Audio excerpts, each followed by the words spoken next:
Assalamualaikum warahmatullahi wabarakatuh. Selamat pagi, salam sehat, salam semangat. Saya Citra Dwi Ayu, calon guru penggerak Angkatan 5 Kabupaten Bekasi, akan mempersembahkan sebuah tayangan wawancara dengan pemimpin sekolah. Tayangan berikut ini merupakan tugas demonstrasi kontekstual untuk modul 31, yaitu pengambilan keputusan berbasis nilai-nilai kebajikan sebagai pemimpin. Beban dan amanah kepemimpinan adalah mengimbangi semua prioritas yang terpenting. Tugas saya dalam pendidikan adalah melakukan yang terbaik. Apa yang diinginkan kadang-kadang belum tentu itu yang terbaik. Dan untuk membuat perubahan, apalagi perubahan yang transformasional, pasti ada kritik di dalamnya.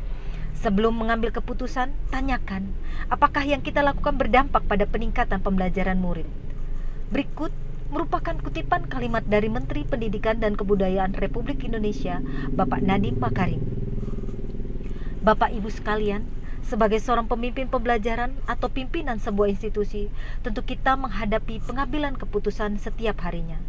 Pernahkah dalam pengambilan keputusan tersebut melibatkan berbagai pihak yang memiliki kepentingan yang sama-sama menjunjung tinggi suatu nilai kebajikan tertentu, dan kedua-duanya sama-sama benar, namun tertantang karena saling bertentangan satu dengan yang lainnya? Bagaimana pengalaman Bapak Ibu dalam menghadapi situasi seperti ini? Pemikiran-pemikiran seperti apa yang melandasi pengambilan keputusan Bapak Ibu? Kemudian, setelah mengambil keputusan tersebut, pernahkah Bapak Ibu menjadi ragu-ragu dan menanyakan diri sendiri, apakah keputusan yang diambil telah tepat? Atau ada perasaan yang tidak nyaman dalam diri Bapak Ibu? Serta timbul pikiran mengganjal dalam diri Bapak Ibu, seperti apakah ini sesuai peraturan? Atau bagaimana panutan saya akan berlaku dalam kondisi seperti ini? Cobalah kita renungkan dan amati praktik penerapan pengambilan keputusan dalam menghadapi suatu permasalahan dilematis selama ini seperti apa? Apa yang kita lakukan selama ini sebagai seorang pemimpin pembelajaran? Pernahkah Bapak Ibu berhenti sejenak dan berpikir apa yang selama ini Bapak Ibu lakukan telah sesuai prinsip atau nilai kebajikan yang Bapak Ibu yakini? Atau adakah suatu kecenderungan yang biasa Anda lakukan pada saat mengambil keputusan penting? Adakah kepentingan suatu golongan yang Bapak Ibu prioritaskan? Kelompok yang mana dan mengapa? Tayangan wawancara yang akan saya tampilkan berikut akan menjawab dan mungkin memberi pencerahan berupa pengalaman dari para pemimpin pembelajaran di sekolah dalam hal mengambil keputusan berbasis nilai-nilai kebajikan sebagai seorang pemimpin.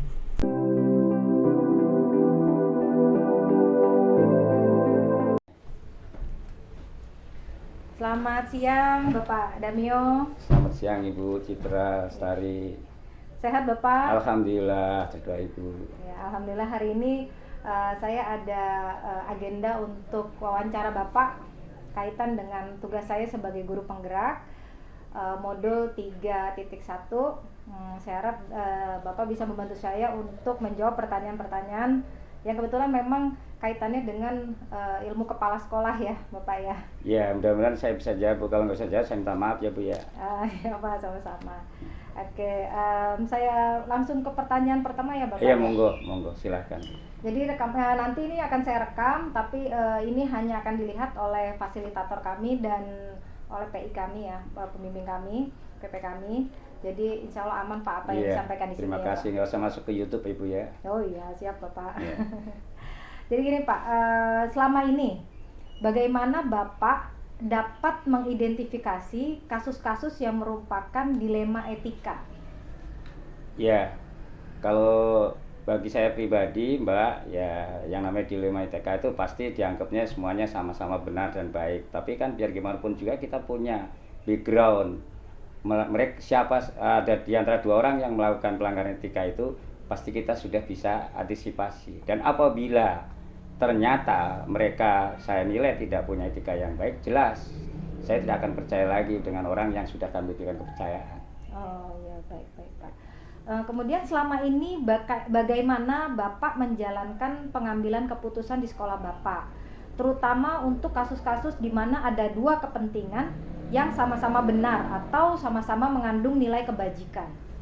Ya, yang jelas saya akan mengambil sesuai dengan kaidah sebagai katakanlah penugasan orang dari saya, katakanlah bawaan saya, kalau memang dinyatakan benar sudah sepengetahuan saya ya, atau sepengetahuan mungkin teman yang mungkin satu tim dengan mereka, saya maklumi. Tapi kalau mereka juga tidak pernah konsul dengan saya dan tidak pernah konsul dengan timnya, ya jelas saya langsung ambil keputusan ketika itu bahwa beliau punya etika tidak bagus. Itu aja. Kemudian langkah-langkah atau prosedur seperti apa yang biasa Bapak lakukan selama ini? Ya, langkah prosedurnya diantaranya kan kita selalu duduk bersama. Saya sebagai kepala sekolah tidak pernah merasa sekolah di hadapan guru. Saya tidak pernah menjadi kepala sekolah pada saat saya mengajar di ruangan. Oleh karena itu saya pasti akan sudah banyak bisa mengetahui lah bagaimana guru-guru kami, bagaimana siswa-siswa kami, sehingga pada saat ada masalah pun insya Allah kita sudah punya bahan untuk mengambil keputusan secara cepat dan insya Allah tepat. Nah, hal-hal apa saja yang selama ini Bapak anggap efektif dalam pengambilan keputusan pada kasus-kasus yang tadi Pak, dilema etika yang sama-sama ada dua kepentingan atau nilai kebajikan yang benar? Betul. Jadi sekali lagi saya sampaikan Bu Citra ya, bahwa karena kita sudah punya dasar bahwa yang namanya pendelegasian wewenang udah jelas, kami itu percaya penuh dengan bawaan kami. Tapi apabila ternyata terjadi, menurut saya agak janggal apabila akan menggunakan anggaran tetapi tidak izin dengan saya atau tidak izin dengan timnya, itu sudah pelanggaran etika yang berat bagi saya, dan pada saat itu juga pasti akan saya putuskan bahwa kami sudah tidak percaya lagi dengan mereka. Gitu ya Pak. Jadi Bapak ini begitu tegas dalam pengambilan keputusan, dilihat lagi apakah, dan Bapak sudah hafal dengan personal-personal yang bekerja di bawah Bapak, jika memang berbenturan dengan aturan Bapak akan langsung mengambil langsung ambil keputusan. Apakah Bapak memiliki jadwal tertentu dalam sebuah penyelesaian kasus dilema etika? Apakah langsung menyelesaikan di tempat atau memiliki jadwal untuk menyelesaikannya? Bentuk atau prosedur seperti apa yang Bapak jalankan? Kalau terkait dengan masalah dilema etika yang menjadi kewenangan mutlak saya dan memang berawal dari penugasan dari saya, yang jelas saya tidak akan jadwalkan tidak akan saya berikan jadwal untuk penyelesaiannya. Seketika itu biasanya bersangkutan saya panggil dan saya ambil putusan. Jadi Bapak tidak menunda-nunda, ketika ada kasus yang berhubungan dengan dilema etika langsung Bapak selesaikan secara langsung. Betul sekali Bu, betul. Jadi ya karena nanti saya rasa kalau kita tunda-tunda mungkin nanti akan berdampak lebih lama lagi, dan personal moral dari personalnya juga mungkin lebih akan bertambah lagi permasalahannya. Kemudian adakah seseorang atau faktor-faktor apa saja yang selama ini membantu Bapak dalam pengambilan keputusan dalam kasus-kasus dilema etika? Ya, kalau dilema etika yang dilakukan terkait dengan lembaga secara keseluruhan, bahkan melibatkan kepada semua personil, artinya seperti siswa, masyarakat, orang tua siswa, sebenarnya jelas saya akan memanggil wakil saya, ketua program, wali kelas yang terkait dengan keputusan yang akan saya ambil. Sebab kalau ini keputusan yang akan saya ambil ini akan terkait dengan siswa, dengan orang tua siswa, dengan masyarakat, bahkan melibatkan pihak lain. Contoh, saya mau pergi ke Bromo, jelas ini akan banyak yang serlibatkan, ada pihak travel, pihak orang tua siswa, kepada guru, dan masyarakat sekitar. Ya jelas saya akan panggil semua itu aparatnya, orang-orang yang membantu saya, apakah itu wakil, ketua program, dan walas. Jelas saya berunding dulu untuk mengambil keputusan. Jadi tetap ada kolaborasi di dalam pengambilan keputusan. Betul.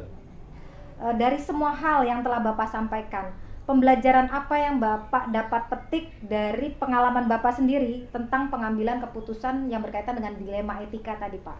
Ya, jadi pengalaman saya sekali lagi bahwa saya itu kalau memberikan kewenangan pada teman atau mendelegasikan kewenangan atau memberikan kepercayaan pada teman, itu sudah saya pelajari terlebih dahulu, sehingga pada saat nanti terjadi sesuatu kami sudah bisa antisipasi. Nanti akan terjadi sesuatu saya sudah bisa antisipasi, sehingga pada saat terjadi sesuatu saya pun sudah dengan cepatnya saya akan ambil kebijakan atau keputusan. Jadi keputusan yang Bapak ambil itu sudah ada antisipasi sebelumnya. Jadi Bapak sudah juga diantisipasi. Sudah mempersiapkan terlebih dahulu.